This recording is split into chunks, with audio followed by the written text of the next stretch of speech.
Hello everyone, welcome back to 100 Days Revision Challenge with Super Kalam. I am so proud of each one of you that today is day number 36. आज हमने 36 दिन पूरे कर लिए 100 Days Revision Challenge के. And another important fact here is that I wanted to highlight. We have solved around 3600 PYQs. 100 days revision challenge में हम क्या कर रहे हैं? पीवाईक्यू सॉल्व कर रहे हैं ना, प्रीवियस ईयर क्वेश्चंस. हमने 3600 पीवाईक्यू सॉल्व कर लिए भाई. Congratulations to each one of you. I am really proud of each one of you. अगर अभी भी आप लोग पीवाईक्यू को सॉल्व नहीं कर रहे हो on your dashboard at super Kalam, then please make sure कि अर्ली मॉर्निंग सबसे पहले आप अपना दिन स्टार्ट करो पीवाईक्यू सॉल्व करके. अगर आपको नहीं पता कैसे सॉल्व करते हैं तो मैं आपको दिखा भी देती हूँ. तो देखो, when we go to super column, जब आप सुपर कलाम के डैशबोर्ड पे जाओगे तो यहाँ पर क्लास टेस्ट आता है. टेस्ट कहाँ आता है? ये जो आपको टिक्ड लग रहा है ना, दिख रहा है ना बोर्ड, वहां पर आप क्लिक करोगे, test the class test will come up. Class test में देखो डे 36, ये सारे 100 डेज चैलेंज के टेस्ट यहाँ पर अपलोडेड हैं. तो इनको आप सॉल्व करो अटेम्प्ट नाउ पर क्लिक करके. And with each test 10 questions are here. ठीक है, हर टेस्ट में 10 क्वेश्चंस हैं. और आप यहाँ देखो कि 10 क्वेश्चंस के टॉपिक्स भी यहाँ पर बताए गए हैं, कौन कौन से टॉपिक्स कवर्ड है हर टेस्ट में. ठीक है, तो make sure that you are giving these test. ठीक है, उम्मीद मैं यही करती हूँ कि आप लोग ये टेस्ट दे रहे हो. ठीक है, चलिए शुरू करें आज का सेशन. और इसका लिंक भी, आज के टेस्ट का लिंक मैंने डिस्क्रिप्शन बॉक्स में एंड चैट सेक्शन में दिया है, तो अगर आपने अभी तक टेस्ट नहीं दिया तो दे सकते हो. ठीक है, 100 डेज हमारा टारगेट है 1000 प्लस पीवाईक्यूज कवर करने का. अगर अभी तक आपने नहीं शुरू किया है तो कोई बात नहीं, आज से भी शुरू करो. जब जागो तभी सवेरा, है ना. आज के टेस्ट के विनर्स का, टॉपर्स का नाम तो मैं बता दूं. So we have Navya, Amay, Kashvi, Harsh, Abdul, Siddharth who have scored 20 out of 20 marks in today's test. I am really proud of each one of you. Okay, चलिए शुरू करते हैं आज का क्वेश्चन नंबर 1. क्वेश्चन 1 से start करें. Recently, scientists observed the merger of giant black holes billions of light years away from the Earth. Okay, now you have to tell me what is the importance of this observation. This was the question तो बच्चों ने already solve कर लिया है. ठीक है, तो इसीलिए अब इस क्वेश्चन में पूछा गया है कि इसका ऑब्जर्वेशन क्या है. तो आपने सबने मार्क किया था, which was B is also correct answer. ठीक है, बी आपका करेक्ट आंसर है यहाँ पर. बट क्वेश्चन में ना कॉन्सेप्चुअल अंडरस्टैंडिंग होनी बहुत जरूरी है. ठीक है, here the conceptual understanding is very important. What exactly are black hole, सबसे पहले तो ये समझना जरूरी है कि ये ब्लैक होल्स होते क्या हैं. अब देखो, जब हम, और then second important point is कि ब्लैक होल्स हमें पता है. ठीक है, बट ये ग्रेविटेशनल वेव्स क्या होती हैं? What are gravitational waves? When we talk about gravitational waves, black holes के बारे में हमने हमारे डीएनए क्लासेस में बहुत बार पढ़ा है. रिमेंबर, ग्रेविटेशनल वेव्स ना, if you have watched Interstellar you might remember, these are ripples in space time. ये स्पेस टाइम में क्रिएट हुई रिपल्स होती हैं. And it is caused by, right it down, it is caused by some of the most violent and energetic processes in the universe, and black hole is one of them. ठीक है, black whole उनमें से एक ऐसा process है जो बहुत violent और एनर्जेटिक है, because nothing comes back from the black hole. So that also shows the importance of this observation that gravitational waves have been detected. It is a part of the general theory of relativity. ठीक है, 1916 के Albert Einstein की general theory of relativity से related है ये question. तो यहाँ पर की टॉपिक्स में लिखती हूँ जो आपको पढ़ने हैं. फर्स्ट की topic is black hole, please आप इसको लिख लो. Then second is, write it down, the general theory of relativity. Detail में कुछ नहीं पढ़ना, you have to just understand the the essence of this theory. And second, gravitational waves, जो हमने यहाँ पर पढ़ ही लिया. These are ripples in space time. ठीक है, यहाँ तक पॉइंट क्लियर हो गया. All right, now when we talk about further in this topic, इस टॉपिक को जब हम फर्दर समझने की कोशिश करते हैं, एक और पॉइंट है जो आपको यहाँ पर समझना है, जो यहाँ पर पढ़ने की जरूरत है. That is black whole. तो समझते हैं कि ये ब्लैक होल होता क्या है. ठीक है, what exactly is black hole? Who can tell me in the comment section, क्योंकि ये हमने 3-4 बार अपने डीएनए सेशन में पढ़ा है. कौन बता सकता है मुझे कॉमेंट सेक्शन में कि ब्लैक होल्स का मतलब क्या होता है? इवेंट होराइजन, ब्लैक होल, ये मैं कॉमेंट सेक्शन देख रही हूँ आप लोगों के. जल्दी से बताओ फटाफट से, what exactly do you understand by the term black hole? देखो, ब्लैक होल क्या होते हैं? These are extremely dense points. These are extremely dense points in space. Okay, and they create deep gravity sinks. deep gravity sinks, जहां से light भी escape नहीं कर सकती. Light can not escape from here. यहां से लाइट भी नहीं निकल सकती बाहर.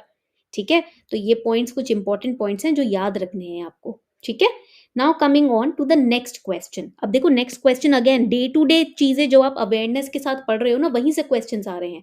Black hole was in news and it has been in news since 2018. 2018 से न्यूज में रहा है black hole. Question is from 2018 and 2019. Okay, so always remember, whenever it is about science and technology, do not get lost in multiple resources available in the market. Instead, make sure that you are aware about what is happening around you. You are reading the newspaper daily. Okay, तो यहाँ पर GPS technology again a very very important question that was asked. जब हम इस question की बात करते हैं, question is in which of the following areas can GPS technology be used. बहुत ही इजी है. देखो मोबाइल फोन में तो यूज होता ही होता है. whenever you have to reach from location A to location B, GPS is used. Banking operation में GPS technology use होती ही होती है, ये भी हमको पता है ना. Then next is controlling the power grids. Yes, GPS is, what is GPS? GPS का मतलब क्या होता है? इसका मतलब होता है global positioning system. That is GPS. And it is a ubiquitous technology. Worldwide use होती है नेविगेशन में, ट्रैकिंग में, लोकेशन बेस्ड सर्विसेज में. ठीक है, यहां तक पॉइंट क्लियर हो गया सभी को. और इसको किसने तैयार किया था जीपीएस टेक्नोलॉजी को? United states department of defence ने तैयार किया था. ये भी बहुत इंपॉर्टेंट हो जाता है. It was, right it down, developed by, it was developed by United States Department of Defense. Okay, ये पॉइंट याद रखना है आपको. अब मिलिट्री ओरिजिन है जीपीएस के, तो पावर ग्रिड्स को कंट्रोल करने के लिए भी ये यूज किया जाता है. ठीक है, यहां तक पॉइंट क्लियर हो गया सभी को. Very very good. थोड़ा सा जीपीएस को और डिटेल में पढ़ लिया जाए. ठीक है, let us make a very good mind map on GPS technology so that हमको पॉइंट सारे समझ आ जाएं. ठीक है, जब हम जीपीएस की बात करते हैं ना, इसको 1973 में स्टार्ट किया गया था, इनिशिएट किया गया था. ठीक है, अब when it was started in 1973, हमको पता है यूएस डिपार्टमेंट ऑफ डिफेंस ने इसको स्टार्ट किया था. ठीक है, एक पॉइंट ये समझ आ गया. जब हम जीपीएस की बात करते हैं, इसको कैसे ऑपरेट किया जाता है? It is operated through the satellite transmitted radio signals. Okay, it is operated through satellite transmitted radio signals. ठीक है, कुछ L1 और L2 फ्रीक्वेंसीज होती हैं जिस पर इसको ऑपरेट किया जाता है, on which it is operated. 50 bits पर सेकंड पे इसको ऑपरेट किया जाता है, इसको ट्रांसमिट किया जाता है. And that's how you get the correct location etcetera. क्या दूसरी कंट्रीज के भी अपने ऐसे ही कुछ पोजीशनिंग सिस्टम्स हैं? यस है. जैसे कि आप रशिया में देखोगे, रशिया में they have GLONASS. Okay, point clear हो रहा है यहाँ तक?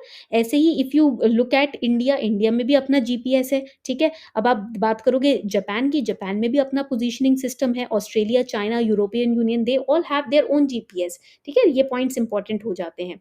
सो now coming on to the next question. देखो अगेन, क्रिस्पर कैस9 और ब्लॉकचेन टेक्नोलॉजी, ये दोनों ही मैंने आपको डीएनए क्लासेस में पढ़ाया है ना, पढ़ाया है ना. क्रिस्पर कैस9 क्या होता है? CRISPR Cas9 is gene editing scissor, है ना. तो यहाँ पर ये तो गलत हो गया, पार्टिकल फिजिक्स का तो पार्ट ही नहीं है ये. When 3 is wrong, D will be eliminated, C will be eliminated, A will be eliminated. The correct answer will be, yes it is B.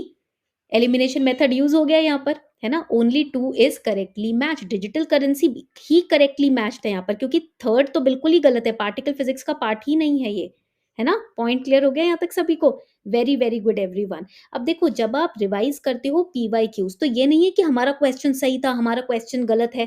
ठीक है, तो हमने एक्सप्लेनेशन पढ़ लिया और रिवाइज कर लिया. नहीं, आपको एक एक ऑप्शन को भी पढ़ना है. फॉर एग्जाम्पल, जब हम बात करते हैं बेल 2 एक्सपेरिमेंट के बारे में, what exactly is Belle 2? It has been, basically Belle 2 experiment क्या है, यहाँ लिख लेते हैं. It is a general purpose high energy particle detector. Okay, तो ये यहां पर आ जाता है. पॉइंट क्लियर हुआ है यहां तक? ठीक है, वेरी गुड। तो एक-एक ऑप्शन को भी रिवाइज़ करना है, तभी जाकर आप लोग पीवाईक्यूज़ को सही तरीके से यूटिलाइज़ कर पाओगे because in PYQs even options में से भी क्वेश्चन बनते हैं, ठीक है? 4th क्वेश्चन देख लेते हैं फटाफट से। 4th question says consider the following birds, dust blowing, rain and wind blowing. अब आपको बताना है which of the above spread plant disease. Common sense based question है, सबसे ईज़ी। प्लांट डिजीज कैसे स्प्रेड होती है? बर्ड्स के थ्रू भी होती है। They carry one they because they live in different areas, different plants, different trees, वो कैरी करती हैं अपने साथ जर्म्स एंड डिजीजेस, बैक्टीरियाज को। Dust blowing, yes correct, rain से भी होता है, विंड ब्लोइंग से भी होता है। ये this is these are the kind of questions जो आपको फ्री के 2 मार्क्स प्रोवाइड कर सकते हैं। इसमें कोई अलग से लॉजिक लगाने की जरूरत नहीं होती है। ओके, तो I wanted to show you through this session. इस सेशन के थ्रू मैं ये दिखाना चाह रही थी कि फर्स्ट पॉइंट इज आपके आसपास जो करंट अफेयर्स में हो रहा है, अगर आप वो प्रिपेयर कर लें तो आप साइंस एंड टेक को बहुत इजीली हैंडल कर सकते हैं। Second, I wanted to show you कि अगर आप यहाँ पर करंट अफेयर्स को डेली रिवाइज करें और एक एक ऑप्शन को भी पढ़ें, what is Bell to experiment, blockchain technology क्या है, क्रिस्पर कैस 9 क्या है, ऐसा नहीं है यही क्वेश्चन सॉल्व करके खत्म हो गया मामला। Even study about these options separately, individually. Then second way through which you can ace the PYQs, the upcoming prelims exam, and थोड़ा सा आपको अपनी common understanding लगानी होती है। This is how you ace in prelims. Specifically अगर हम science and tech की बात करें, किसी और किताब से पढ़ने की जरूरत नहीं है। The only resources you require are current affairs. आपको current affairs की जरूरत होगी and your common understanding plus revise the options as well separately. These are the three things. अगर आपने ये तीन चीजें कर ली, then your science and tech and environment ecology will be definitely prepared, 110% guarantee. Okay, so rest of the questions you guys have to solve. The link is given in the description box and you guys have to tell me your scores in the comment section. अभी class के बाद जो बाकी के questions है वो आप solve करके नीचे कमेंट सेक्शन में जो लिंक दिया हुआ है उस पे सॉल्व करके मुझे कमेंट्स में बताएंगे कि what is your score in those questions. जिन्होंने ऑलरेडी टेस्ट दिया हुआ है उनके तो स्कोर्स मेरे पास है ना। So on this note, we are wrapping up this session. Thank you so much everyone. Thank you so much. I'm really proud of each one of you कि आप लोग आते हो और पार्टिसिपेट करते हो। अब इसी क्वेश्चन के माइंड मैप्स आपको तब मिलेंगे जब आप सब इन क्वेश्चंस को अटेम्प्ट कर लेंगे, ठीक है। अब देखिए एक और मैं आपको क्वेश्चन बताती हूँ। सबसे पहले मैं आपको ये बता देती हूँ कि हमने all India test series launch की हुई है। If you are preparing for 2024 then you have super Kalam's access, unlimited question आप प्रैक्टिस कर सकते हैं with our all India test series. मैं आपको एक बहुत इंपॉर्टेंट क्वेश्चन दिखाना चाहती थी about Aadhaar. Aadhaar is usually in news. अभी आप देखोगे कि the ASHA workers, the anganwadi workers, they also have been extended different benefits when it comes to personal insurance, health insurance. तो उनके आधार को लिंक करने की बात हुई है ना, पता है ना, बजट में, इंटरिम बजट में अनाउंस किया गया। So see, Aadhaar has been in news not now but it has been in news since 2016। तो यहाँ पर देखो क्वेश्चन आया, the identity platform Aadhaar provides open APIs, what does it imply. देखो एपीआईज ना, मैं आपको बता देती हूँ, एक बहुत इंपॉर्टेंट पॉइंट है एपीआईज के बारे में। एपीआईज के बारे में ना इंडियन एक्सप्रेस में काफी बार पूछा जा रहा है, काफी बार आर्टिकल्स आए हैं। तो सबसे पहले समझ लेते हैं कि ये एपीआई क्या है। और आपको पता है कि एपीआईज के बारे में ना मैं ट्विटर पे भी काफी पढ़ रही हूँ। एक मैंने पोस्ट देखा था ट्विटर पे कि explain APIs to me as if I am a 5 year old किड। ठीक है, तो इतना कॉम्प्लेक्स लोगों को लगता है, बट मैं आपके लिए इसको और इजी कर देती हूँ। ठीक है, जब हम एपीआई की बात करते हैं ना, these are the set of mechanisms that enable two software components to talk or to communicate with each other by using certain definitions and certain protocols। उसको हम API बोलते हैं। Open API service Aarogya Setu में भी यूज की जा रही थी, इसीलिए भी ये कोविड के टाइम पर न्यूज में था। ठीक है, तो जब हम API की बात करते हैं, एक तरीके का इंटरफेस होता है जिसको यूज किया जा सकता है टू प्रोग्राम अ सॉफ्टवेयर, जिसमें आप एक दूसरे से कम्युनिकेट कर सको, उसको API बोलते हैं। ठीक है, तो इसका मतलब क्या है, that it can be integrated into any electronic device, yes, and online authentication using iris is possible, yes, it is possible। Okay, यहाँ तक पॉइंट क्लियर हो गया? तो ऐसे टर्म्स की मीनिंग आप अवेयर रहो, आपके आसपास किस तरीके के टर्म्स यूज किए जा रहे हैं, ठीक है? एपीआई वेब सर्विस में ही यूज होता है। Okay, so this is how you need to prepare PYQs. इस तरीके से देखो, जो भी पीवाईक्यू पढ़ते हो ना, सिर्फ आंसर देखकर रटना नहीं है, इस तरीके के अपने नोट्स बनाओ, जैसे मैं बना रही हूँ ना यहाँ पर, इस तरीके से अपने नोट्स बनाने हैं। सो this is how you prepare actually for your PYQs. Okay, thank you so much everyone. अगर कोई भी डाउट आता है कमेंट सेक्शन में पूछ सकते हो, नहीं तो ask@kalam.in पर आप मुझे मेल भेज सकते हो and I will answer your queries.